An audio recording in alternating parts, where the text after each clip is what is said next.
Well, good morning again, WellHouse Church. I'm excited to be with you again. I know you're enjoying your fellowship, but why don't you join me for a time of formation where we dedicate ourselves to the teaching of the Scriptures? I want you to put yourself in a place today where maybe you've questioned if something was sufficient. Maybe you've been in the middle of life transition and you've wondered, will this new job, will the money be enough? Maybe you're in a relationship and you ask yourself, is this relationship enough? Maybe you find yourself in a number of questions, like in situations where you question the idea of sufficiency in an area. I know for myself, several times throughout life, I have questioned the sufficiency of decisions. The first pastoral staff job I ever took was associate pastor and youth pastor role at a church in Louisiana. And I made exactly $1,000 a month, and I lived an hour away from it. And had to be there twice a week before events, and I still had to pay my bills and go to school. I questioned a lot about whether or not the money was sufficient in that moment. I think the reason we struggle with the idea of sufficiency is because we ourselves are limited. We ourselves are finite. But the question of limitation and finality are natural ideas. They don't take into account the supernatural elements of God. And we're starting this new series where we're looking at who God is. And Jesus has 7 famous statements in the Gospel of John where he says, I am something. It wouldn't be lost on the ancient reader to recall God's own revelation of himself in Exodus to Moses. When God appears to Moses in the burning bush, the first thing that he says to him, he says in verse 6, I am the God of your father, the God of Abraham, the God of Isaac, and the God of Jacob. Moses is in a distant and foreign land, dealing with a lot of his own pain and trauma and things that he struggles with from decisions he's made in his life.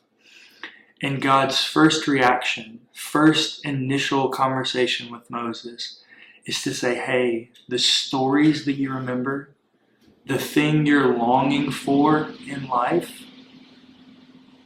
the way that the God that you remember was faithful to your people, yeah, I'm that guy. That's who I am. In this moment where God reveals himself in a very powerful way through the presence of a burning bush that's not consumed, God's first instinct is to care for Moses in this moment. And God says, hey, I'm ready to redeem, I'm ready to restore my people out of this captivity that they're in. And I want you to go and help me do it. And Moses kind of battles with him for a minute. And then he asks this beautiful question. But Moses said to God, if I come to the Israelites and say to them, the God of your ancestors has sent me to you, and they ask me, what is his name? What shall I say to them? And God said to Moses, I am who I am. He said further, thus you shall say to the Israelites, I am has sent me to you.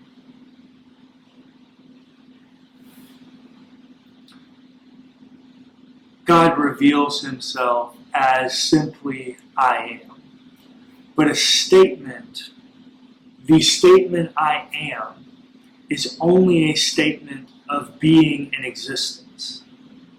God has revealed himself before Moses. God has revealed himself to the Israelite people multiple times.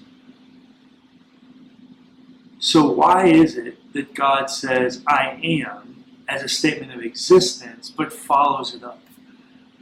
Because sometimes the existence of God is not enough. The sufficiency of the question isn't whether or not the money exists or the relationship exists. It's a question of, is this enough to fulfill and satisfy my needs, my wants, my desires? And so God not only says, I am, but he says, I am who I am. Or maybe better translated, I am that I am. The finality of this statement is unimaginable.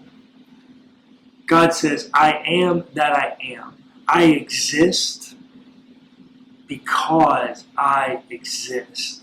This is a statement of the supreme revelation of God, the supremacy of God's power.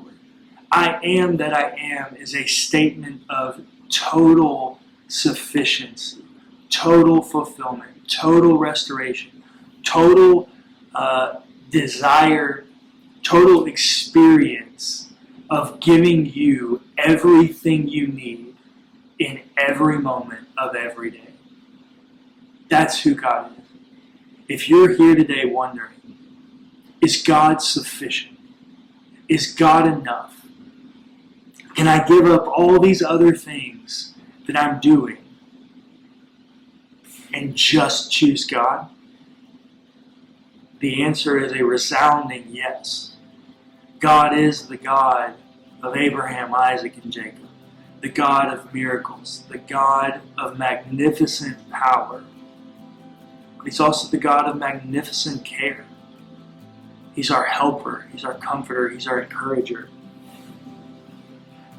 God is a God of immense power.